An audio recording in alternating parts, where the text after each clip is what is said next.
আসসালামু আলাইকুম ভাই বন্ধুরা, আশা করি আপনারা সবাই ভালো আছেন।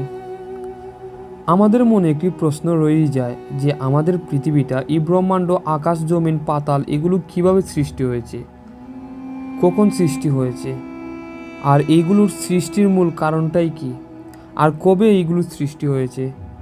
আজ আমরা এটাই জানব। আল্লাহ আসমান, জমিন এবং বিশ্বজগৎ কতদিনে সৃষ্টি করেছেন। তাহলে শুরু করা যাক। আল্লাহ আসমান, জমিন এবং বিশ্বজগৎ 6 দিনে সৃষ্টি করেছেন। আল্লাহ রাব্বুল আলামিন আসমান, জমিন ও তার মধ্যে অবস্থিত বস্তুসমূহ সৃষ্টি করতে ইচ্ছা করলেন এবং সর্বপ্রথম রবিবার দিন আরশে মুআল্লা ও তার নিকটবর্তী বস্তুসমূহ সৃষ্টি করেন। সোমবার দিন সপ্তম আকাশ সৃষ্টি করেন এবং মঙ্গলবার সৃষ্টি করেন 7 তবক জমিন। বুধবার দিন সৃষ্টি করেন অন্ধকারময় শূন্যমণ্ডল। বৃহস্পতিবারে আসমান জমিনের মধ্যবর্তী বস্তুসমূহ এবং শুক্রবার দিনে চন্দ্র, সূর্য, নক্ষত্র, গ্রহ, উপগ্রহ ইত্যাদি। এভাবে 6 দিনে বিশ্বজগৎ ও অন্যান্য বস্তুসমূহ সৃষ্টি করে 7ম দিনে অর্থাৎ শনিবার দিন মহান আল্লাহ পাক রাব্বুল আলামিন এ কাজ থেকে অবসর গ্রহণ করেন। সুবহানাল্লাহ। ফেরেশতা সৃষ্টি। রাব্বুল ইজ্জতের খাস ইবাদত ও অন্যান্য কাজ পরিচালনার জন্য ফেরেশতা সৃষ্টির ইচ্ছা করে মহান আল্লাহ নূরে মুহাম্মদ সাল্লাল্লাহু আলাইহি সাল্লামের এর নূর থেকে এক বিশেষ নূর সৃষ্টি করে সে নূর থেকে ফেরেশতা সৃষ্টি করেন।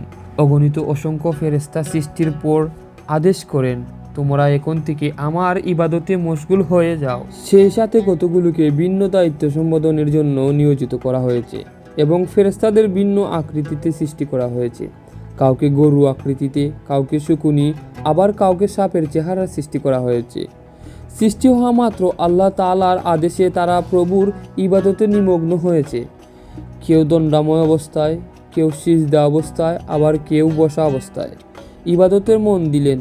লাখ লাখ বছর অতি হয়ে যায়, কিন্তু তারা এখনও সে একই অবস্থায় মহান প্রভু আল্লাহর ইবাদতে মশগুল হয়ে রয়েছে। তাদেরকে এমনভাবে সৃষ্টি করা হয়েছে যেন তারা আপন প্রভুর ইবাদত ছাড়া অন্য কিছুই জানে না এবং অন্য কোনো কিছুর সম্পর্কে তাদের জ্ঞানও দেওয়া হয়নি। কিয়ামত পর্যন্ত তারা এভাবেই আপন প্রভুর ইবাদত মশগুল থাকবে।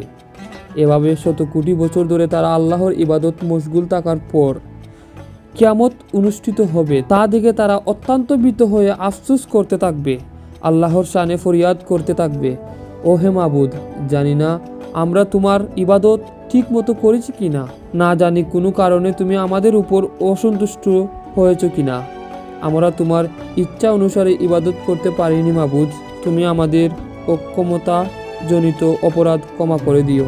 সুবহানাল্লাহ।